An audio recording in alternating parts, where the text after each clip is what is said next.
directions, pointing with their bullhorn, and they all chant together, and then this whole crowd goes, Hare Krishna. I mean, it's just, you can't believe the energy. It's insane. So there is safety in numbers. There's strength in numbers. There's all kinds of advantages in a community that has some scale to it. So as time goes on, I anticipate that this year, a little bit later on in the year, there's going to be a tremendous rush of new devotees. There's going to be a huge number of new students coming into the site. And we're not going to be able to cope with these users. I mean, when I say we, I mean we are in the ashram here. We're going to have to focus on the university students because there's going to be more and more university students. So that means you need to take the initiative to preach to these new people.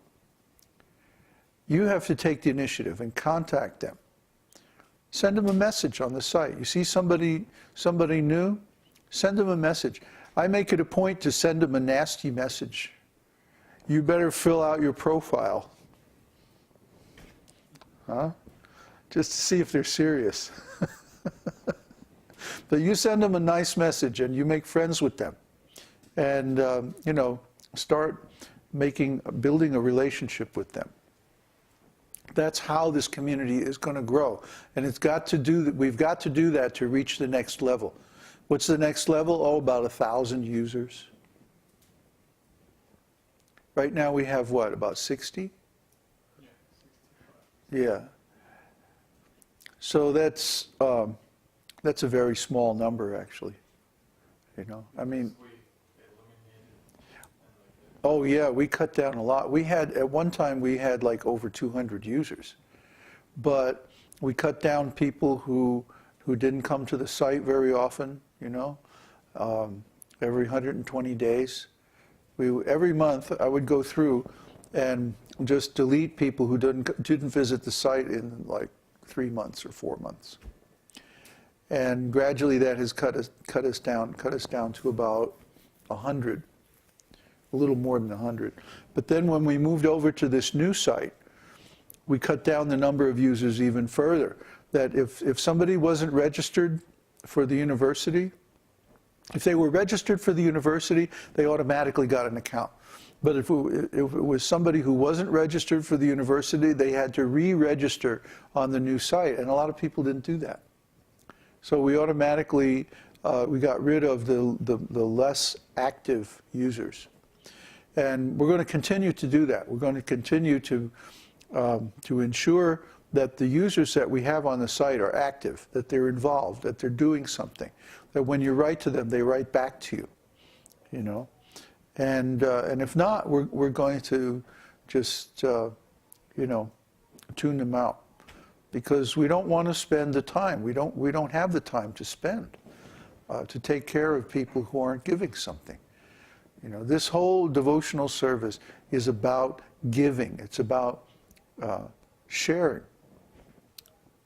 So if somebody isn't serving, if somebody isn't giving, if somebody isn't loving, we're giving everything. We're surrendered everything. We're giving all our time and energy to this work. And we're trying to focus on the people who are the most productive, who will gain the most by our time and energy. But if somebody's there on the site and they're just taking up room and they're not doing anything, what's the point? They're not getting it. They're not getting that. This is about service. So that has been the theme, really, from the beginning of this talk, that we shouldn't. Prabhupada says, don't try to get Krishna, don't you try to see Krishna by your own efforts. But try to do such nice service that Krishna will want to come and see you. It's like you get out of this esoteric teaching what you put into it. If you give everything, you get everything. If you give 50%, maybe you get 50%. If you put 10%, well, see. So people come in the beginning because they want to solve their problem. They have some distress, or they have a need for money, or they're curious. They want to know what this is all about. So they come and they look around a little bit. But then if they're intelligent, they see that, oh, this is superior knowledge. This is spiritual wisdom beyond anything I've ever seen before. And then they stay. And they learn. And they become nice devotees. See, but that's shifting the viewpoint from how can this help me to how can I help Kṛṣṇa? How can, instead of thinking, how can the esoteric teaching serve me? They're thinking, how can I serve the esoteric teaching? How can I serve this community? And the more you have that attitude, then the more benefit you're going to get. That's how it works. Incidentally, it already works like that in life in general. The selfish people don't really get, I mean, they may appear to have lots of stuff and lots of money or power or something like that, but they're miserable inside. See? The people who are really happy are the people who give, the people who love, the people who serve. That's the path to satisfaction in any sphere. But what to speak of spirituality and spiritual life. Kṛṣṇa is serving more than anybody. Kṛṣṇa is maintaining all other living entities.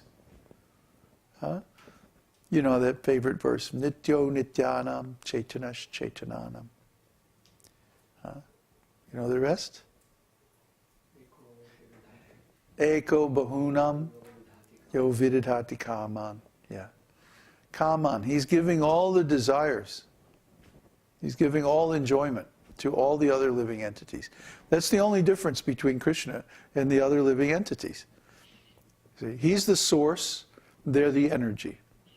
You know, he's giving all the resources that they need for their maintenance, that they're consuming. So what can we give back to Kṛṣṇa? We can only give our love. We can only give our service. That's all we have to give back, our time and energy.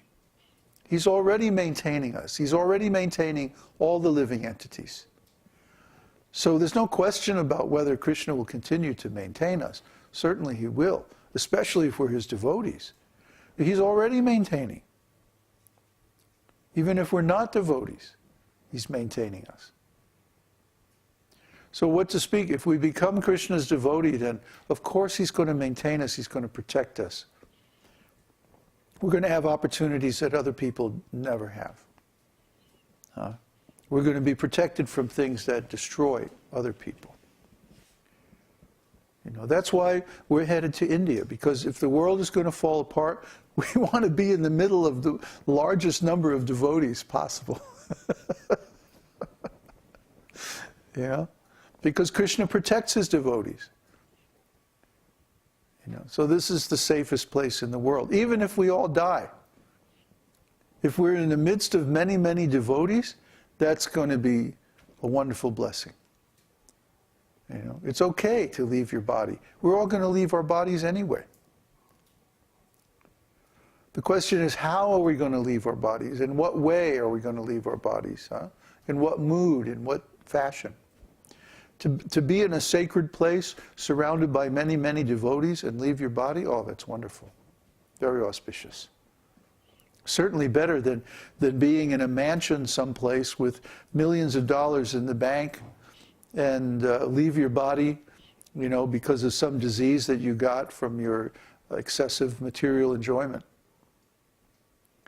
What kind of death is that? That's very inauspicious.